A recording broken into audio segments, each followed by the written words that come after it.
La team, nous allons écouter ici, comme je vous avais déjà dit, la sortie du porte-parole du PPACI. Le PPACI est enfin sorti après les élections du 2 septembre. Tout a déjà été dit. Le ministre Kone Katina vient de nous informer que le parti politique du président Laurent Gbagbo va se concentrer sur la réinscription du président Laurent Gbagbo sur la liste électorale. Première des choses. La deuxième des choses, la dissolution directe de la CEI qui ne peut plus organiser une élection en Côte d'Ivoire. Troisième des choses, le parti du président Laurent Gbagbo rejette en bloc tous les résultats des élections du 2 septembre. Troisième des choses, le parti du président Laurent Gbagbo rejette le Conseil constitutionnel. Quatrième, je pense, dernière chose, le parti du président Laurent Gbagbo rejette aussi le Conseil d'État. Premièrement, il faut savoir, si après des élections, il y a autant de revendications, autant de requêtes posées au Conseil d'État, c'est déjà la preuve que le Conseil d'État et que la CEI n'est pas digne de foi. Et nous tenons à rappeler ici qu'il n'y a pas que le PPACI qui a déposé les requêtes. Comme requête, vous avez les requêtes du PDCI-RDA, parti du feu président Henri Konan Bédié. Vous avez la requête du RHDP. D'ailleurs, ils sont même allés menacer le maire Yassé à Cocody. Nous avons tous fait une vidéo ici et nous en avons parlé. Le président Laurent Gbagbo dit donc que compte tenu de tous ces faits-là, avec toutes les preuves qu'ils ont en main et les véritables résultats, il est inadmissible de continuer à croire aux résultats qui ont été rendus publics.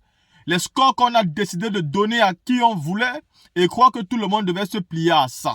Le président Laurent Gbagbo dit jamais, il n'accepte pas ces résultats, mais il va regarder vers l'avant. Car en 1990, le PPACI avait 6 communes. Et c'est grâce à ces 6 communes que le PPACI est parti au pouvoir. Vous devez comprendre. Si en 90, le PPACI avait 6 communes, ça avait les 6 communes qui ont pris le pouvoir en 2000. Aujourd'hui, le PPACI a 6 communes. C'est l'histoire qui veut se répéter. C'est l'histoire qui se dessine. C'est l'histoire qui est en train de se créer. Donc, vous devez continuer à garder la foi, mais surtout, vous devez tous vous remobiliser. Car le parti du président Laurent Gbagbo ne compte pas se laisser faire. On a donc demandé ici de remobiliser les ligues des femmes, les ligues des jeunes. Toutes les ligues doivent être remobilisées et le parti doit continuer son implantation. Oui, le parti du président Laurent Gbagbo va se concerter à nouveau avec le PDCI-RDA. Vu qu'il y a eu des élections, il faut faire un bilan et discuter sur comment avancer, comment progresser, comment regarder vers l'avant. La team, ceci étant dit, je vous laisse ici l'intégralité de la sortie du ministre Kone Katina. Dites-moi ce que vous pensez et on se trouve pour une prochaine vidéo. Le président du gouvernement, le professeur Hubert Olaye et le ministre Laurent Bédié, membre du CSP. La parole que vient maintenant pour la porte du nom du parti afin de donner des éléments de réponse à Monsieur le ministre. Ok. Merci beaucoup. Mesdames et messieurs, Monsieur le Président, Monsieur Dano Dédé, représentant le président du CSP, Monsieur le Président exécutif, camarade président exécutif, camarades membres de la direction du parti, chers amis de la presse, je voudrais au nom de la direction du parti vous dire merci à nos amis de la presse d'être venus et surtout vous présenter nos excuses pour le retard avec lequel nous commençons la présente conférence de presse. Nous l'avions programmée pour 15 heures, mais comme elle devait se tenir à la suite des travaux ont tenu en longueur, donc nous avons commencé avec le retard. Nous devons sincèrement présenter nos excuses. La conférence de presse d'aujourd'hui est fait suite aux travaux que la direction du parti notamment le président du parti, son excellence le président Laurent Gbagbo, a entrepris au sein du parti à l'effet d'analyser les résultats des dernières élections qui se sont déroulées dans notre pays. Il s'agit notamment des élections locales, le double scrutin du 2 septembre dernier, les élections municipales et les élections régionales, et ensuite les élections sénatoriales qui sont déroulées le 16 septembre. Nous allons faire lecture des propos liminaires sous forme de communiqué de presse qui se lit comme suit. Le samedi 30 septembre 2023, le secrétariat général du Parti des peuples africains Côte d'Ivoire, PPACI, s'est réuni en session extraordinaire sous la présidence effective de son Excellence, le président Laurent Gbagbo, président du parti. Il convient de rappeler que la séance du secrétariat général de ce jour a été précédée par plusieurs réunions des instances dirigeantes du parti. Ainsi, par ordre chronologique, le mercredi 13 septembre 2023, le Conseil stratégique politique s'est réuni en session extraordinaire sous la présidence de son président, le Dr Assou Abdou. Le samedi 16 septembre 2023, une session extraordinaire du secrétariat général a été présidée par le président exécutif du parti, le professeur Hubert Oulaye Makatou. Le jeudi 21 septembre 2023, le CSP s'est à nouveau réuni en session extraordinaire, présidée par Dr Assou Abdou. Au cours de cette session, le CSP a entendu le président de l'inspection générale du parti, le Dr Koulibaly Issa Malik, venu avec une délégation de cette instance, exposer au CSP le contenu de la mission d'inspection d'urgence que lui a confié le président du parti. Le mardi 26 septembre 2023, son Excellence le président Laurent Gbagbo, président du parti, a présidé une réunion extraordinaire du CSP. Le jeudi 28 septembre 2023, le président du parti a présidé une réunion de la présidence exécutive du parti, limitée au président exécutif et au vice-président exécutif. Toutes ces différentes séances des différentes instances du parti ont actué sur un seul sujet: l'analyse des résultats des dernières élections locales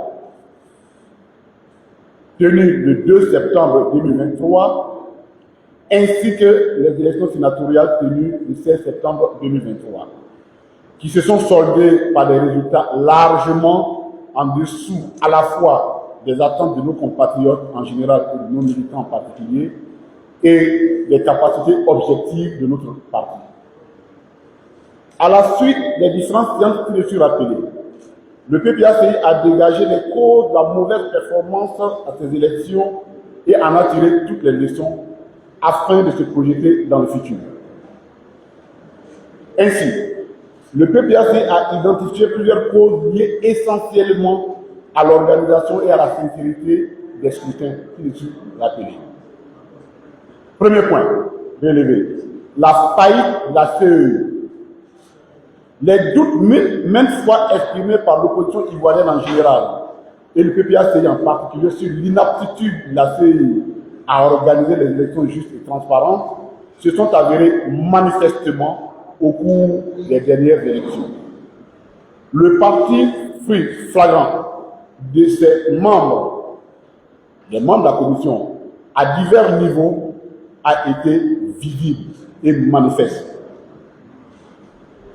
Pour nous, la CEI est la première complice, si elle n'en est pas l'initiatrice, de la multitude des cas de fraude qui ont défié toutes les règles basiques de la morale. Les nombreux recours introduits devant le Conseil d'État témoignent du manque de fiabilité de la CEI. Le non-affichage des listes électorales devant les bureaux de vote, la non-distribution des cartes d'électeurs bien avant les élections, la diversité dans l'application des règles d'administration des bureaux de vote, le transfert à leur insu d'un grand nombre d'électeurs dans des bureaux de vote autres que ceux dans lesquels ils votent d'habitude, etc., sont des marques visibles d'une fraude organisée au niveau de la CEI. La présence de nombreux PV ou de bulletins de vote sans sticker, alors que celui-ci est, selon le manuel des élections élaboré par la CEI elle-même, le seul qui authentifie les PV. L'absence d'encre indélébile a favorisé le vote multiple de certains électeurs. La non-exigence de la carte d'électeur aussi a été un facteur aggravant des votes multiples. La mise hors de fonctionnement intentionnel des tablettes électroniques fait partie des panoplies de fraude orchestrées au niveau de la CEI. Deuxième point relevé, la manipulation du listing électoral.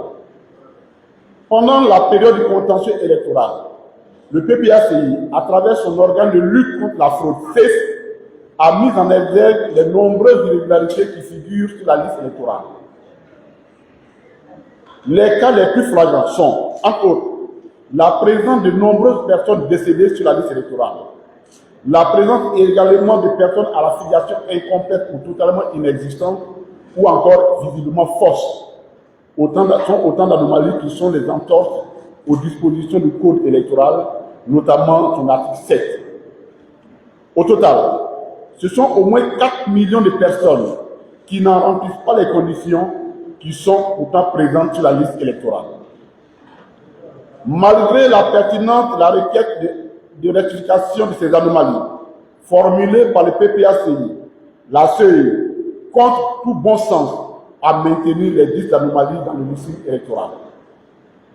Ces anomalies ont servi de moyens de fraude pour les candidats du régime et tous ceux qui pouvaient en tirer profit, notamment par les votes multiples ou un seul électeur que l'on a relevé partout sur le territoire national. La manipulation du parrainage, du paramétrage informatique de la CEI pour organiser pour des résultats préfabriqués. La grande fraude. L'autre point, la grande fraude. La fraude s'est manifestée sous plusieurs formes. L'une des formes remarquées, c'est la transhumance, qui consiste à convoyer des personnes d'une zone géographique vers une autre, juste pour voter un candidat. Elle est devenue une constante des élections en Côte d'Ivoire. Elle s'est particulièrement manifestée au cours des 2 scrutins du 2 septembre dernier. Les votes multiples de certains électeurs ont été également relevés par de nombreux candidats. Toutes ces fraudes n'ont été possibles que par l'achat de conscience des électeurs. Nul ne peut, de bonne foi, contester que des sommes faramineuses, hors de portée des candidats du PPACI, ont été distribuées par les candidats du pouvoir pour acheter le vote des électeurs.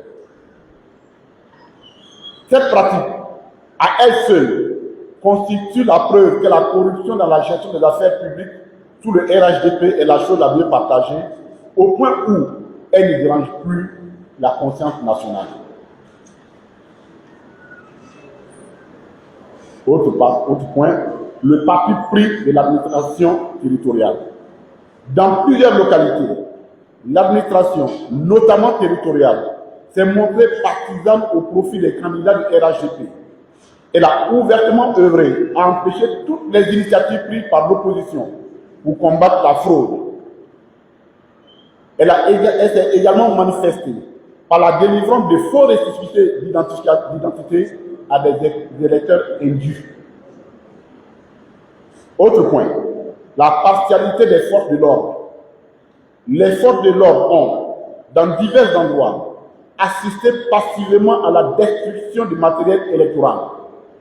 Elles ont par contre été brutales avec les opposants qui ont essayé de s'opposer aux manœuvres frauduleuses des candidats privilégiés du régime. L'autre point, la manipulation des textes électoraux. Le 23 juillet 2023, soit en moins de 2 mois avant la tenue des élections locales, le chef de l'État a pris une ordonnance pour changer certaines dispositions du code électoral, notamment celles qui se rapportent aux élections sénatoriales. Ces modifications ont été faites pour permettre la tenue des élections sénatoriales à la date voulue par le gouvernement en raccourcissant les délais initiaux. Ainsi, les délais de contentieux des élections locales ont été réduits d'office par le chef de l'État.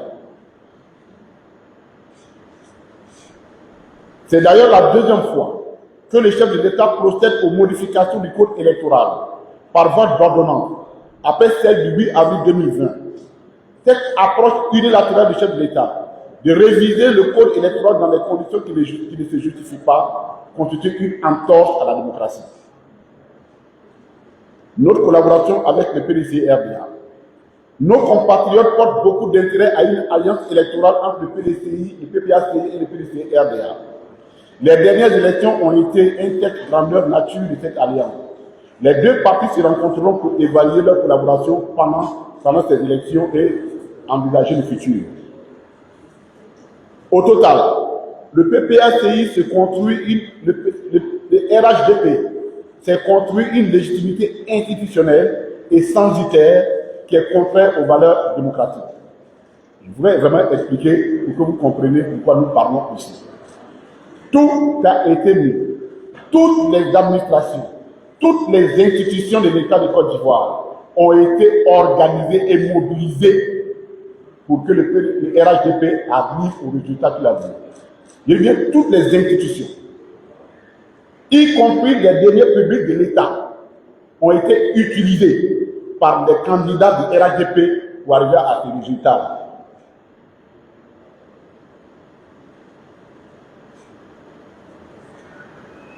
Au vu de ce contexte particulièrement défavorable à l'opposition en général et au PPAC en particulier, notre parti s'est engagé dans ce qui suit. Et il s'agit donc d'admettre les perspectives. Au cours des différentes séances de travail, et notamment celle de ce jour, le président du parti s'est félicité de la participation du parti à ces élections, bien que connaissant déjà l'esprit frauduleux qui présidait déjà à l'organisation de ces élections. Ces élections ont permis de dire, en situation réelle, la fraude et toutes les formes d'illégalité dans le processus du vote. Le président du parti a appelé à une remobilisation des militants. À ce propos, le président du parti a demandé la poursuite de l'implantation du parti et sa restructuration interne. Dans cette perspective, le président du parti a ordonné la mise en place d'urgence de la Ligue des femmes et de la Ligue des jeunes. Le président du parti a appelé la direction du parti à élaborer et à diffuser un discours politique conforme aux valeurs qu'il a toujours défendues, afin de créer une nouvelle expérience aux Ivoiriens. Nous voulons dire ceci de façon précise. Nous ne rougissons pas du tout de notre défaite, si on peut l'appeler ainsi, parce que nous sommes battus avec les valeurs qui sont les nôtres, contre les contre-valeurs que les gens essaient d'imposer dans notre pays, ériger ces contre-valeurs comme normes sociales. Nous nous sommes battus avec nous et nous ne rugissons pas du tout parce que nous pensons que c'est nous qui sommes dans le vrai, parce que l'imposture autour de tout ce qui est lié à la fraude et à la corruption ne peut pas constituer une valeur sociale pour notre parti. Voilà vraiment ce que nous avons dit pour répéter notre position sur cette question-là.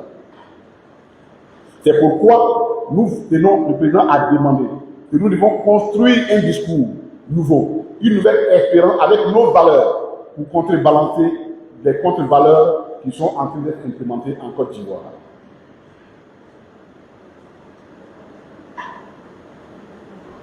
Le parti a décidé de faire de l'inscription du président Laurent Gbagbo sur la liste électorale sa priorité absolue. Nous nous engageons donc dans cette bataille sans réserve pour l'inscription du président Laurent Gbagbo sur la liste électorale. Le parti a également érigé au rang de ses priorités de premier ordre la réforme totale de la CEI dans le sens d'une plus grande impartialité de cet organe. La CEI actuelle ne peut pas être un organe neutre qui puisse organiser des élections impartiales. Ce n'est pas possible. Sa composition et son mode de fonctionnement ne peut en aucun cas garantir la neutralité ou l'impartialité de cette CEI. À titre d'exemple, tout simplement, sur 10 membres de la commission locale, les commissions locales, qui jouent un rôle déterminant dans les votes. Sur ces 10 membres, 8 membres relèvent de l'autorité du RHDP. 8 sur 10. Il n'y a que le représentant du PDC RDA et du PPACI qui se détachent du RHDP. Les 8 autres sont tous proches du RHDP. Ce n'est pas possible. On ne peut pas continuer avec ça.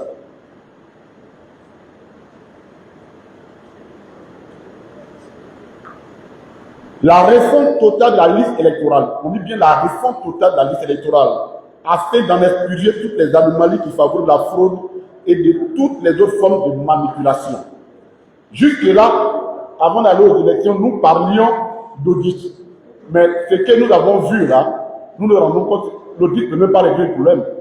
Il faut reconstituer la liste électorale. Parce que rappelons-nous, cette liste électorale a été recomposée, a été constituée en 2010 dans des conditions de crise où fusée sur la planche, il y a un certain nombre d'irrégularités qui sont retrouvées sur la liste électorale. Et aujourd'hui, la situation s'est amplifiée. Et ce que nous avons vu là, on ne veut pas parler d'un seul audit. C'est la remise en cause totale de la liste électorale qu'il faut envisager.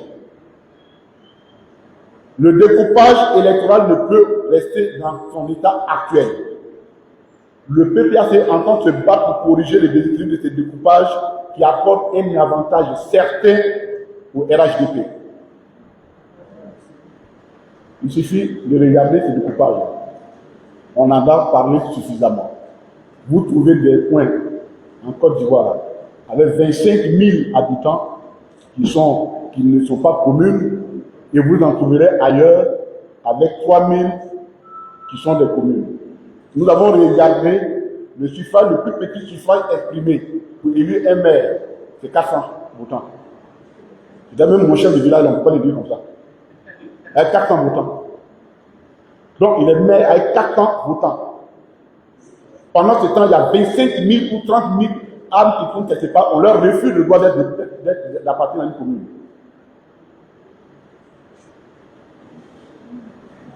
Au vu de tout ça, et de façon solennelle, le PPACI rejette les résultats des élections locales et sénatoriales qui ont été obtenus pour l'essentiel par des manœuvres frauduleuses. C'est la position du PPACI. Un rapport détaillé, établi par le parti, en vue de rectifier la vérité sur l'état réel des résultats de ces élections, sera confectionné et mis à la disposition des organisations internationales et des représentations diplomatiques en Côte d'Ivoire.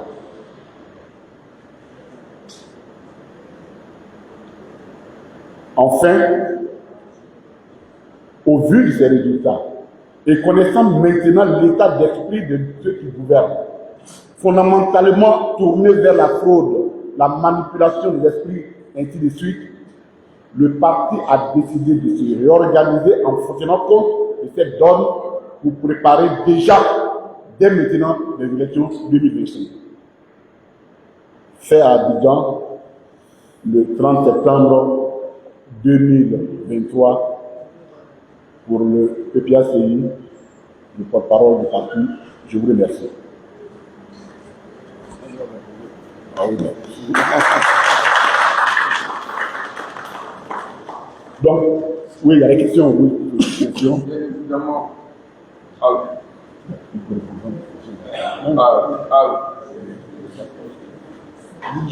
Bien évidemment, pour ceux qui veulent poser des questions, vous pouvez avancer, venez avancer, dans votre organe, et vous posez la question. Non. Attends.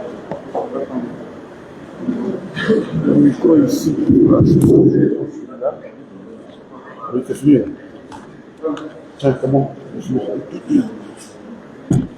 Vous vous sentez, votre organe? Bonsoir, c'est de Téléphone.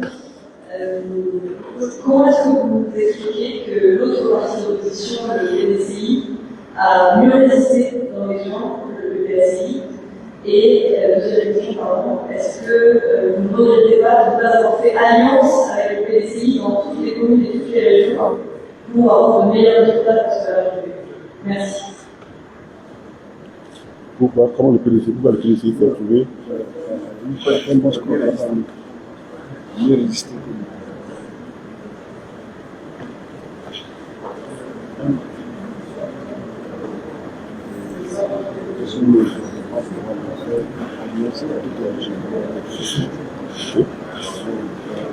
Oui. Valérie ici, j'ai été la liste des causes de notre sort où nous avons pas satisfaisant de ces élections. Et je vais pas vraiment demander est-ce que vous, le parti va pu faire quelque chose pour améliorer ce sort. Parce que vous parlez surtout des CVI des autres, mais vous, votre segment, est-ce qu'il y a d'autres choses que vous soyez fait améliorer vous-même pour améliorer votre sort?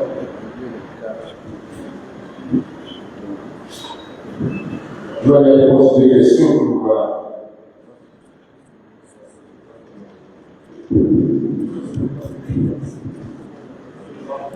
C'est tout? Non, après, C'est bon? il y a encore des questions? Ok.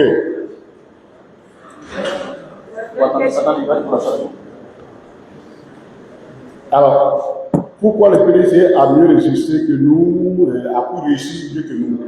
Alors, la réponse est simple. Nous ne regardons pas les résultats de façon sectorielle. Nous regardons les résultats électoraux par rapport à la situation globale de la Côte d'Ivoire. Et je vais vous expliquer pourquoi. Est-ce que vous trouvez que les résultats conforment réellement à l'esprit, à l'état actuel de vie de nos compatriotes? Voici un pays où tout le monde crie la misère, la cherté de la vie, la mévente des produits agricoles. Un pays qui fournit le plus grand nombre de migrants à l'international. Et c'est ce pouvoir-là qui organise l'élection et qui gagne à plus de 80%. Pour nous, que ce soit le PDCI, on n'en pas la question sur cet angle-là. Pour nous, il y a un problème. Ces résultats-là ne traduisent pas l'état d'esprit de la Côte d'Ivoire. Ça ne peut pas traduire l'état d'esprit de notre pays. Ils ont été, le RHDP s'est taillé une légitimité à la fois institutionnelle, ça je vous l'ai déjà dit, c'est-à-dire toutes les institutions ont été organisées pour ça, et puis une légitimité censitaire. C'est-à-dire on a pris l'argent de l'État de Côte d'Ivoire pour aller payer les voix et se donner une légitimité. Donc, que le PDCI ait réussi plus que nous sur cette question de choses, la question n'est pas à ce niveau-là. Et je ne crois même pas que les résultats que le PDCI a reçus là soient vraiment les résultats à la hauteur du PDCI. Donc, il ne faut pas que nous ne sommes pas dans un petit calcul d'épicier. Bon, ils ont eu 6 maires, on a eu 5 maires, ils ont eu 4 régions. Et on a également eu quand même des élus conjoints avec le PDCI. Dans le succès du PDCI, je crois qu'il y a aussi une part de notre contribution, comme dans les peuples que nous avons eu comme des élus, on a eu une part de notre PDCI. Mais ce que nous retenons, et je ne suis pas sûr que le PDCI puisse dire autre chose que cela, ces résultats-là ne reflètent pas du tout l'état social, l'état politique, l'état économique de la Côte d'Ivoire. Donc, dans la réalité, c'est toute la démocratie qui est en train d'être fossoyée. On a même l'impression que la misère est entretenue, créée et maintenue à cette fin-là. On tient des personnes dans la misère et on attend les périodes électorales pour leur donner donc quelques billets de banque et puis on les vote. C'est même insultant pour le corps social. Qu'est-ce que le parti aurait pu faire? Oui, chaque parti, il y a des critiques internes. Forcément, nous, les faiblesses internes, ça nous les reconnaissons. C'est ça, je veux dire, comparer. Je pense que dans la réalité, ce qu'il faut même voir, nous n'avons pas, on avait peut-être une vision assez l'ivresse de la fraude. Nous nous sommes organisés, notre parti a fonctionné comme ça. Mais la réalité a dépassé l'entendement. Et évidemment, nous sommes trouvés dépourvus parce que nous ne nous attendions pas à ce que la morale sociale, la morale politique puisse disparaître et atteindre un niveau aussi bas dans notre pays. Donc, c'est vrai que si on avait su, oui, on se serait organisé autrement. Par exemple, on aurait mis en place un mécanisme, comme on l'a fait, pour empêcher la transhumance. Parce que, est-ce que vous trouvez normal qu'on dit on va élire le maire de Ouagayo ou le maire de Kachola ou le maire de, je ne sais pas, de Yakassi à Tobrou, et on va chercher des gens qui sont d'une autre région ou qui viennent voter là. Vous venez voter là, vous votez votre maire, vous votez pour qui? Ça, c'est du mercenariat électoral. Donc, oui, on aurait pu faire mieux, mais dans la réalité, nous avons minimisé la défaillance morale au niveau de notre pays.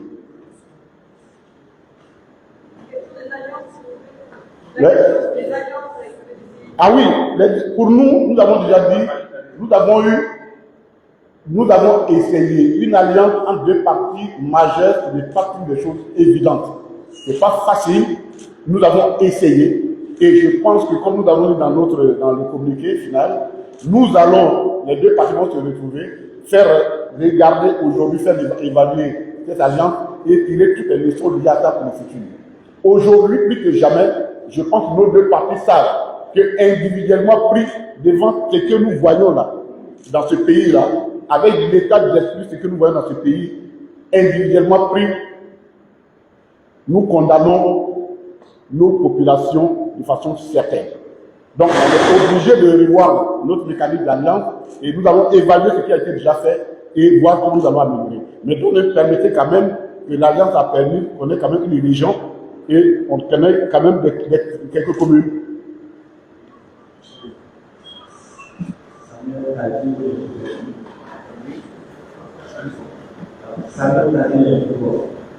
Si vous avez tout à l'heure élevé que la proposition nationale est légale.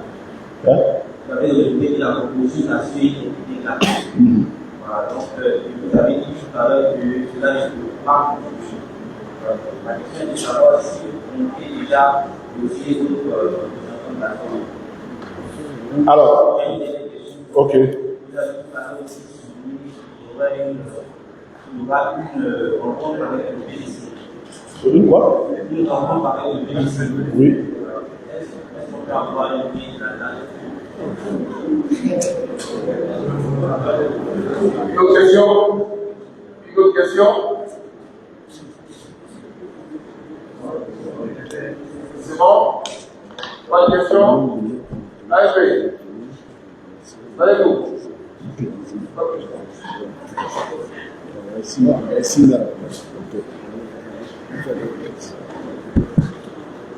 Alors,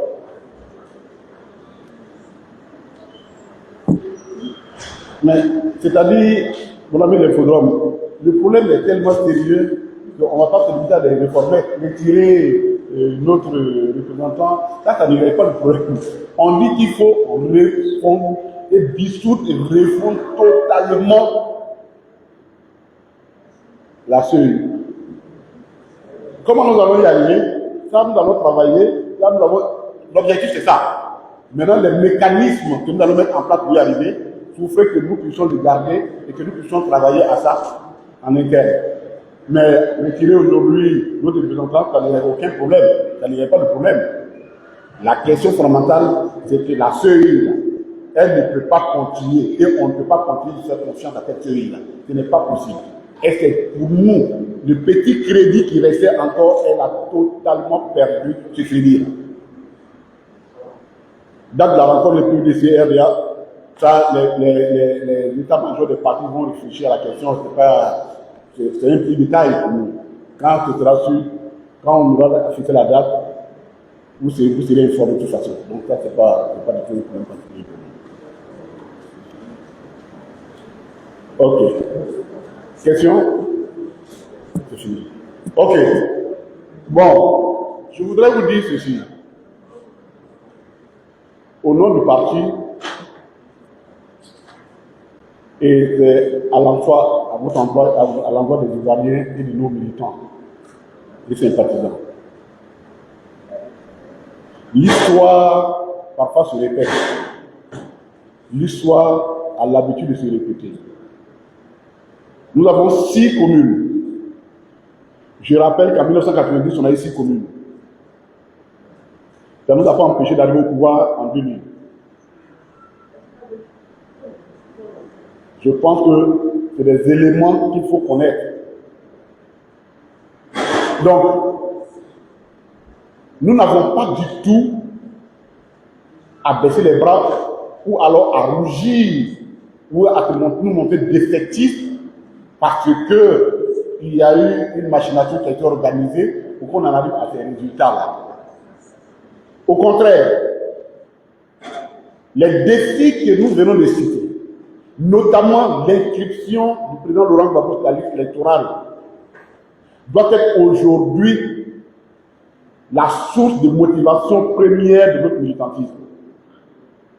Elle doit nous permettre de nous remobiliser.